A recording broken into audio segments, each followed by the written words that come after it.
भक्त जिसकी एक जिद ने भगवान को पत्थर से बाहर खींच लिया। नमस्कार दोस्तों, ये कोई कहानी नहीं, ये 16वीं सदी का वो सच है जिसे सुनकर आज भी विज्ञान चुप हो जाता है। इस घटना को समझने के लिए हमें चलना होगा उस दौर में जहाँ कहानी की शुरुआत होती है उड़ीसा के एक छोटे से गांव बाली गांव से, जहाँ दासिया बाउरी नाम का एक बुनकर रहता था।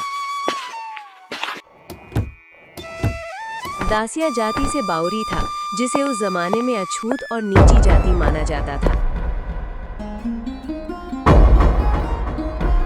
समाज का नियम इतना कठोर था कि अगर दासिया किसी ब्राह्मण की परछाई भी छू ले तो उसे महापाप समझा जाता था। दासिया का जीवन बहुत संघर्ष भरा था। दिन भर कड़ी धूप में कपड़े बुनना और रात को रूखा सूखा खाकर सो जाना।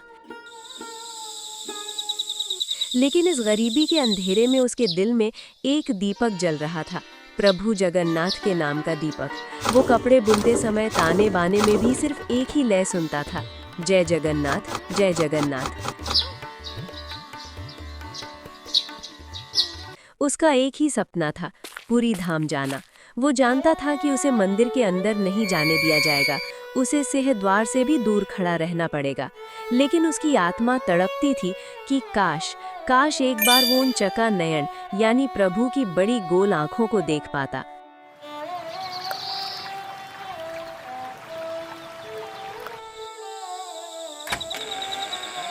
वो अक्सर रात को रोते हुए कहता, हे प्रभु, तुमने मुझे इस जाति में क्यों जन्म दिया? क्या मेरा प्यार तुम्हारे लिए कम है? लोग कहते हैं मैं अपवित्र हूँ, लेकिन मेरा मन तो तुम्हारे चरणों में पड़ा है। दोस्तों, दासिया के पास धन नहीं था, लेकिन उसके पास वो विश्वास था जो आज हम करोड़ों रुपए खर्च करके भी नहीं खरीद सकते। एक दिन दासिया को पता चला कि उसके गांव के कुछ ब्राह्मण पुरी यात्रा के लिए जा रहे हैं। दासिया का मन मचल उठा।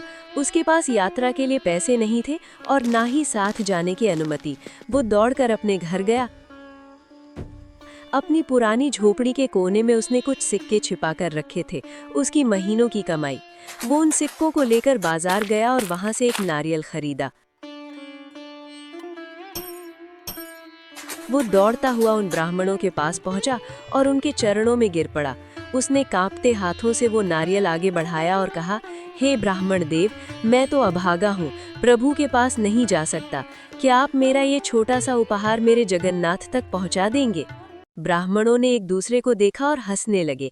एक ब्राह्मण ने कहा, अरे दासिया, हम पवित्र मंदिर में जा रहे हैं और तू चाहता है कि हम तेरा छुआ हुआ नारियल भगवान को चढ़ाएं?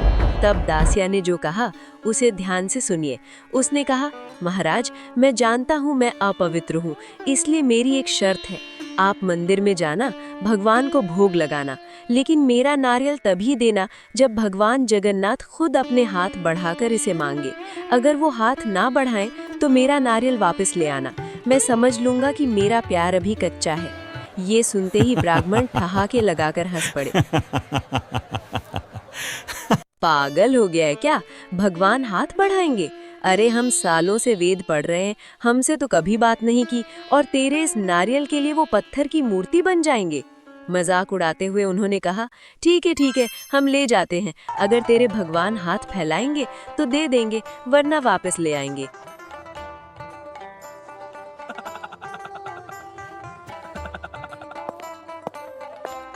वे ब्राह्मण वहां से चले गए और दासिया वहीं धूली में पड़ा जय जगन्नाथ जपता रहा।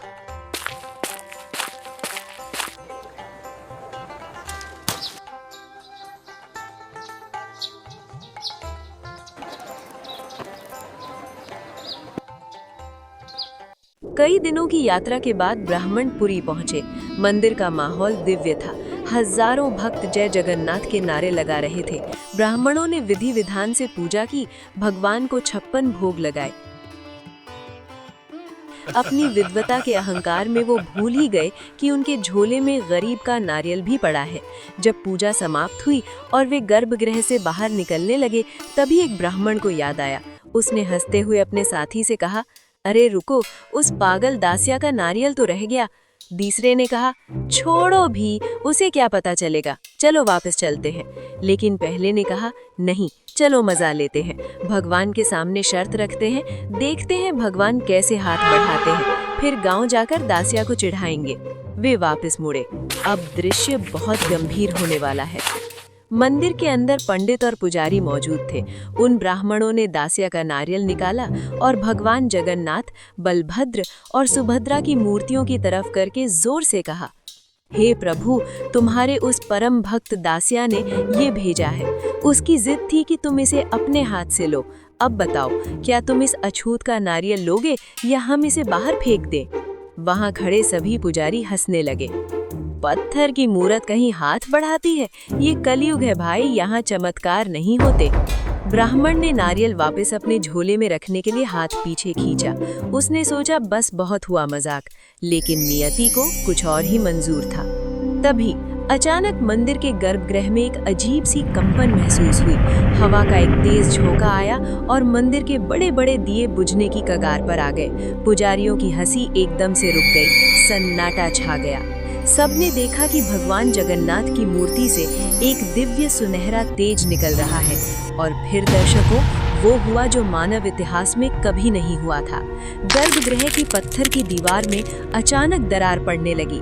कड़ कड़ की आवाज के साथ पत्थर अपनी जगह छोड़ने लगे। वहां खड़े ब्राह्मण डर के मारे पीछे गिर पड़े। उनकी आंखें फटी की फटी रह गईं। उस दीवार के बीचों बीच से साक्षात प्रभु जगन्नाथ का एक विशाल हाथ बाहर निकला। वो हाथ न तो पत्थर का था, न ही लकड़ी का। वो एक सजीव दिव्य हाथ था जिस पर सोने के कंगन चमक रहे थे। वो हाथ सीधा उस ब्राह्मण की तरफ बढ़ा जिसके हाथ में नारियल था। ब्राह्मण का शरीर कांप रहा था, पसीने छूट रहे थे। उसने कांपते हाथों से वो नारियल भगवान की हथेली पर रख दिया। जैसे ही नारियल रखा गया, भगवान का हाथ धीरे धीरे पीछे गया और वापस दीवार में समा गया। दीवार फिर से वैसी ही हो गई जैसे कुछ हुआ ही ना हो। लेकिन वहां मौजूद हर एक व्यक्ति जमीन पर लेटकर रो रहा था। उनका अहंकार, उनका ज्ञान, उनका जाति पाति का घमंड, सब उस एक पल में चकनाचूर हो गया था। उधर गांव में बैठे दासिया को उसी पल सुध आ गई। उसे हवाओं में अपने प्रभु की सुगंध महसूस हुई। वो समझ गया कि उसके नाथ ने उसकी भेंट स्वीकार कर ली है। जब ब्राह्मण वापस गांव लौटे तो वे दासिया के चरणों में गिर पड़े। उन्होंने कहा, दासिया, तू अछूत नहीं है, तू तो हमसे भी बड़ा ब्राह्मण है। हमने तो सिर्फ पत्थर देखा, तूने उस पत्थर में प्राण जगा दिए। दोस्तों, ये कहानी सिर्फ एक किस्सा नहीं है। आज भी अगर आप पुरी जाएं तो मंदिर की दीवार पर वो स्थान देख सकते हैं। ये प्रमाण है कि ईश्वर के लिए कोई छोटा या बड़ा नहीं होता। भगवान जगन्नाथ ने उस दिन साबित कर दिया कि वो महलों में नहीं, भक्त के भाव में रहते हैं। अगर आज इस कहानी ने आपकी आंखों में आंसू ला दिए हैं तो समझ लीजिए कि जगन्नाथ जी ने आपको भी छू लिया है। कमेंट बॉक्स में अपनी हाजिरी लगाइए और जोर से लिखिए, जय जगन्नाथ। इस वीडियो को अपने परिवार के साथ शेयर करें ताकि भक्ति की ये लौ सब तक पहुंचे। चैनल को सब्सक्राइब करना ना भूलें। मिलते हैं अगली अद्भुत कहानी में। जय हिंद, जय भारत।